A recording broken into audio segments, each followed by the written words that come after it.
shit. Get up. Whoa.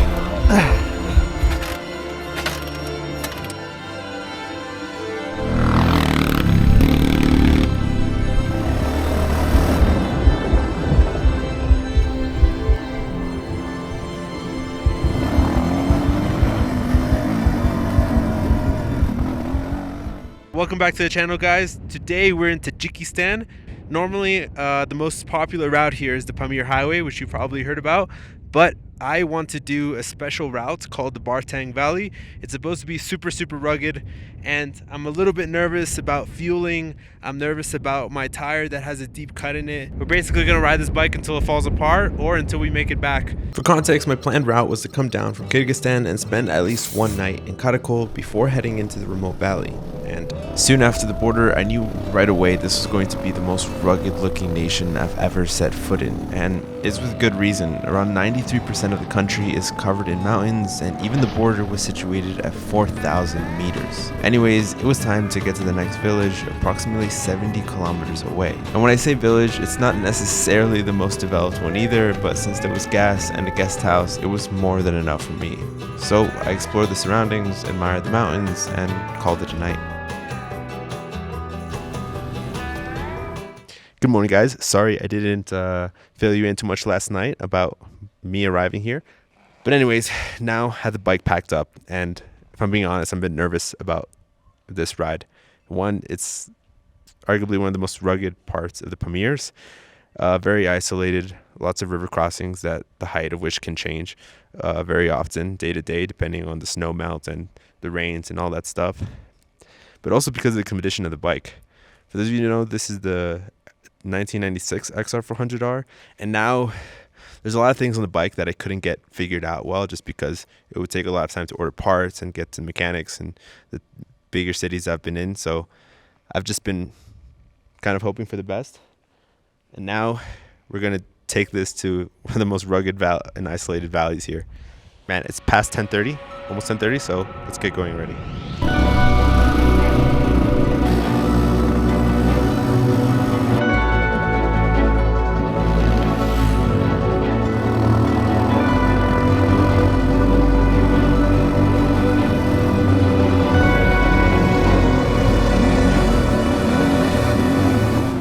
There's few places I've ridden on Earth that are as remote, rugged, and beautiful as this valley, and the section between Karakol and the first village was especially desolate.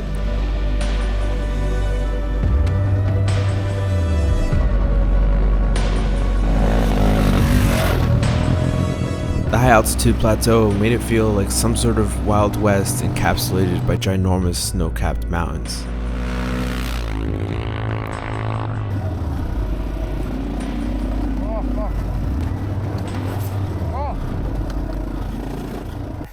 How did this hit so hard? A flat tire in such a remote region isn't ideal, but since I had a spare tube, the real worry was letting it bring down my energy.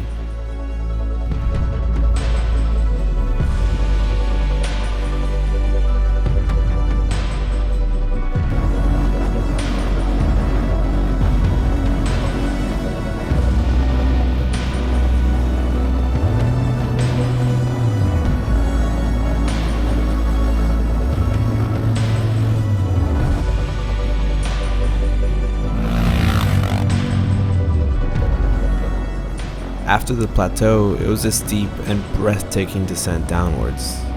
When I entered the valley, I underestimated how long this valley really is.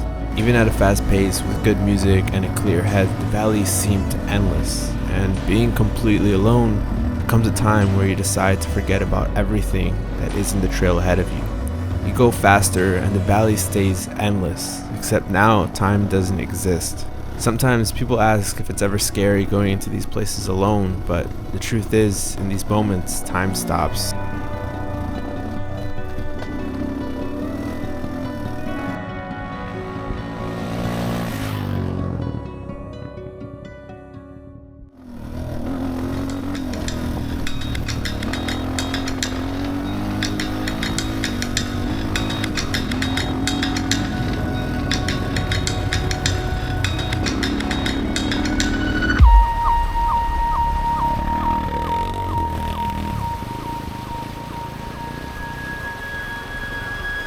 After over a dozen countries, riding from America to Central Asia, something kept telling me I was riding on borrowed time.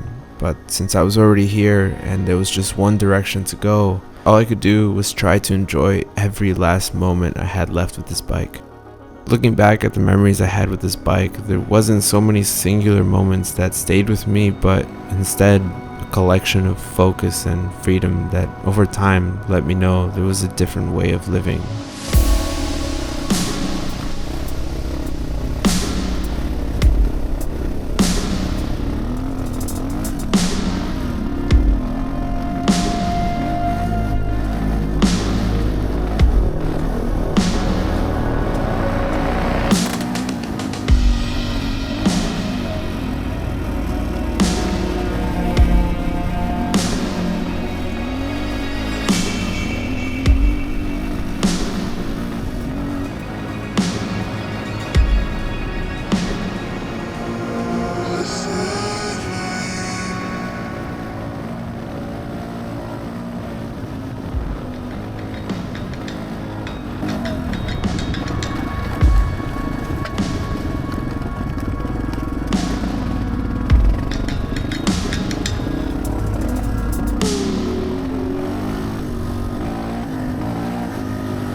Riding through it with a long time without breaks, I had a strong urge to stop and look around, but I just couldn't get myself to stop and leave this trance of just flowing through.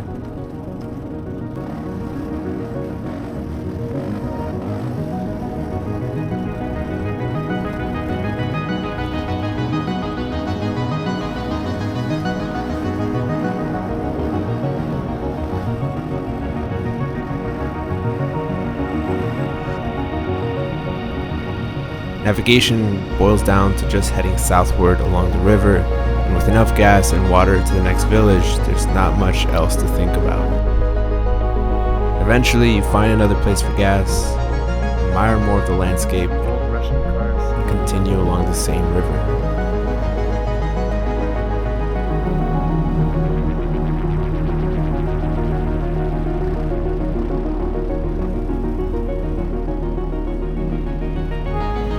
Sometimes there's obstacles, but all it really means is you have to be that much more focused and present.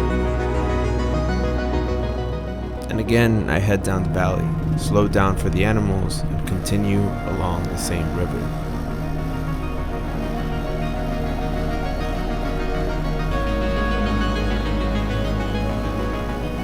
Before you know it, the road gets darker, and somehow the sun gets brighter from the reflection of the river than when you look up at the sky. And without a headlight for the first time in the past few hours, time became real again. The goal was to make it to the next village before dark. It was hard to see, but still every part of me wanted the calmness of racing through an empty valley at sunset.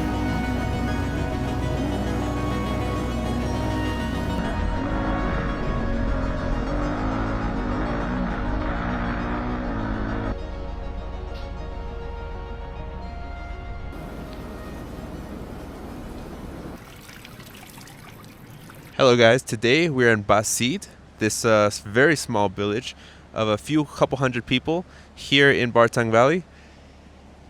I slept so good for the first time in a very long time. It was just the right temperature at night.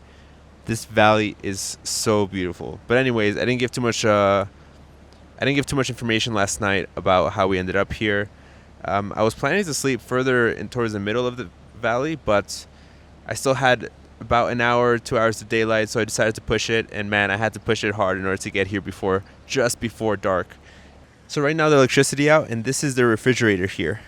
So for meat and I guess some dairy products, they have this really cold stream right here, and then they say this water is what they drink out of normally. So they don't have bottled water in the grocery store. They just use this. Here we have milk. We have boiled eggs, some bread, and some cookies, which is going to be good energy because from here it's at least 80 kilometers to Rushan, and then we're going to go straight to Korog.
Holy shit.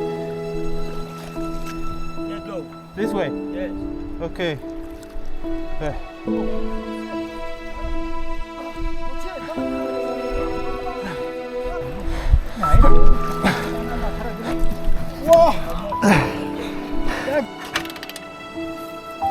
So I just took the spark plug out. And it looks like it's literally dripping water out of there. So it did take in some water.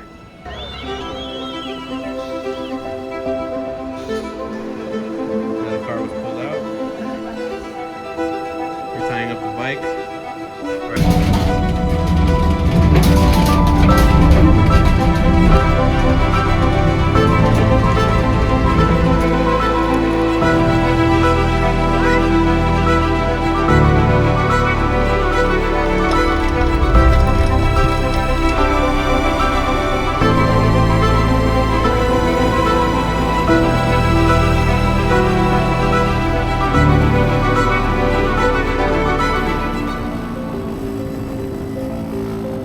I think the spirit wears out much faster than the body ever will. A flooded engine, many repairs, and not knowing what comes next isn't something that wears the body, it wears out your will to continue traveling.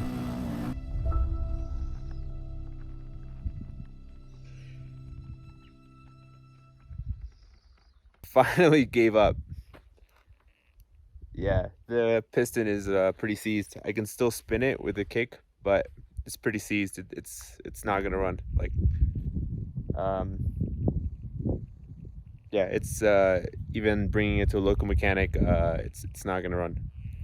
So I don't know what to do now. I mean, so far there's no cars. I'm not in the most remote area. Like, there's still traffic throughout the day, but just not a ton. So yeah, I have my emergency walnuts. I'm gonna snack on those for a bit. I don't know. It's the end of the road here in between Murgab and Karakol.